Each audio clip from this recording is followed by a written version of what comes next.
संध्या काल से पहले मेरा संदेश पढ़ते ही तुम्हारा भाग्य परम सौभाग्य में परिवर्तित हो जाएगा, क्योंकि मेरे बच्चे, मैं तुम्हें कुछ आज ऐसा खास संदेश देने वाली हूँ जिसको पढ़ते ही तुम्हारे जीवन में आगे के सभी मार्ग खुलने लगेंगे। इससे पहले कि मैं तुम्हें उस खास बात को बताऊं, तो मैं एक बात से अवगत कराना चाहती हूँ। मेरा यह क्रोधित काली माँ का रूप, जिसे तुम देखकर बहुत प्रेम करते हो, असल में मैं तुम्हारी माँ पार्वती ही हूँ मेरे बच्चे, और यह तुम भी जानते हो।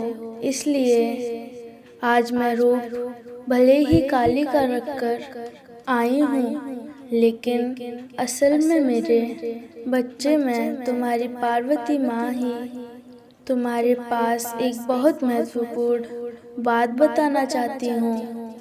मेरे बच्चे, एक ऐसा कार्य जो कि तुम्हें आज अंधेरा होने से पहले यह एक कार्य करना होगा मेरे बच्चे, क्योंकि इस कार्य को करते ही तुम्हारे जीवन में तुम अपने परम सौभाग्य को अपनी ओर आकर्षित कर पाओगे। इसलिए आज संध्या काल में तुम एक लोटे में जल लो और एक लोटे में दूध। जिस लोटे में तुम जल लोगे मेरे बच्चे, उसके अंदर तुम थोड़ी सी रोरी और चावल लेकर लोटे के अंदर डाल देना, और दूध में थोड़ी सी चीनी लेकर एक लोटे में दूध को भरकर जाकर शिवलिंग पर सबसे पहले तुम दूध को अर्पित करो। ओम नमः शिवाय बोलते हुए इस दूध को अर्पित करो। उसके पश्चात तुम उस जल को शिवलिंग पर अर्पित करो मेरे बच्चे।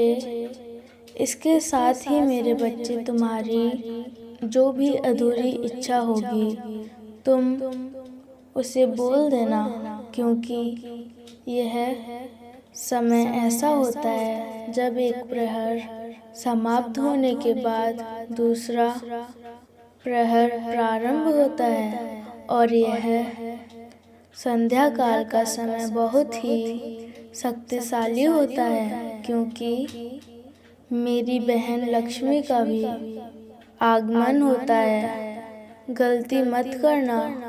शक्ति को उत्पन्न करने के लिए सदैव अपने मन में यह दृढ़ विश्वास होना चाहिए कि तुम जिस कार्य को कर रहे हो उसको पूर्ण कर लोगे। उस कार्य को पूर्ण करने में कोई नहीं रोक सकता। तुम्हें विश्वास होना चाहिए मेरे बच्चे। एक बात को अच्छे से समझ लो, तुम्हारा जीवन एक ऐसे मोड़ पर आकर रुक जाता है जहाँ से तुम्हें रास्ता दिखाई नहीं देता, और कभी रास्ता दिखाई देता है तो तुम्हें समझ में नहीं आता कि अचानक से तुम्हें 10 रास्ते दिखाई देने लगते हैं कि तुम्हारे लिए कौन सा मार्ग सही है, किस मार्ग पर चलकर तुम्हें मंजिल प्राप्त होगी।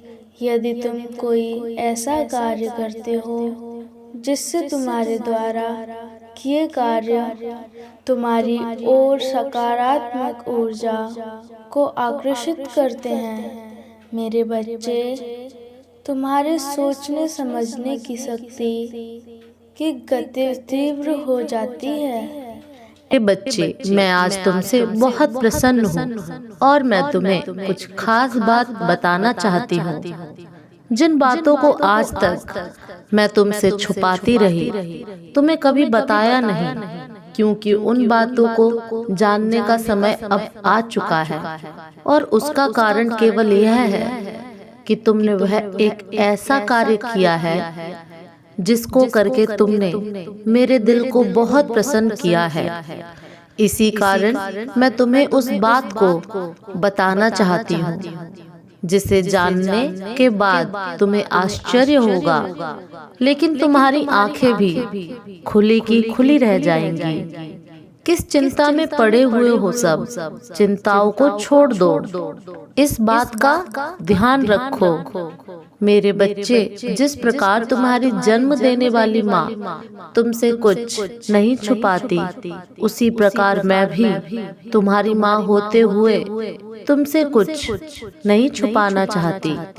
और आज तो मैं वैसे ही बहुत ज्यादा प्रसन्न हूँ, तो मैं कुछ तुमसे छुपाना नहीं बल्कि तुम्हें ऐसा कुछ बताना चाहती हूँ जो आज तक कभी बता नहीं सकी।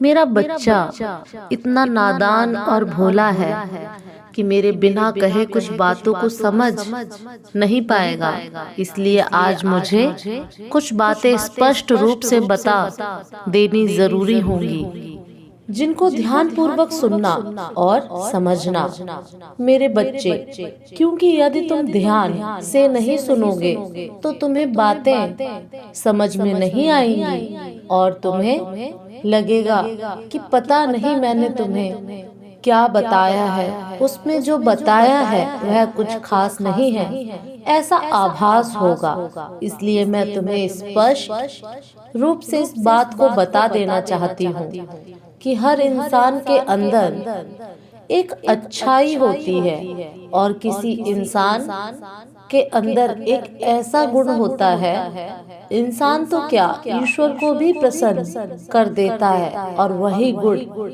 तुम्हारे पास है और वह गुण है तुम्हारा सच बोलना। तुम सदैव तो सच बोलते हो, उस बात से मैं बहुत ज्यादा प्रसन्न हूँ। और अब समय आ गया है ये जानने का कि तुमको बहुत जल्दी ही तुम्हारी एक ऐसे व्यक्ति से मुलाकात होने वाली है जो तुम्हें तुम्हारी आर्थिक मदद करने वाला है। तुम्हारी इस स्थिति से उभरने के लिए वह तुम्हें सहायता करेगा।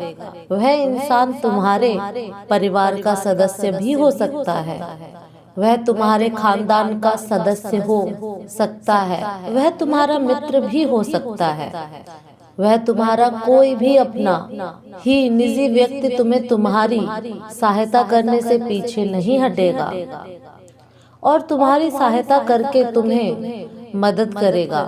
क्योंकि मेरे बच्चे, तुम भी तो अपने माता पिता के बहुत आज्ञा मानते हो, अपने माता पिता को बहुत खुश रखते हो।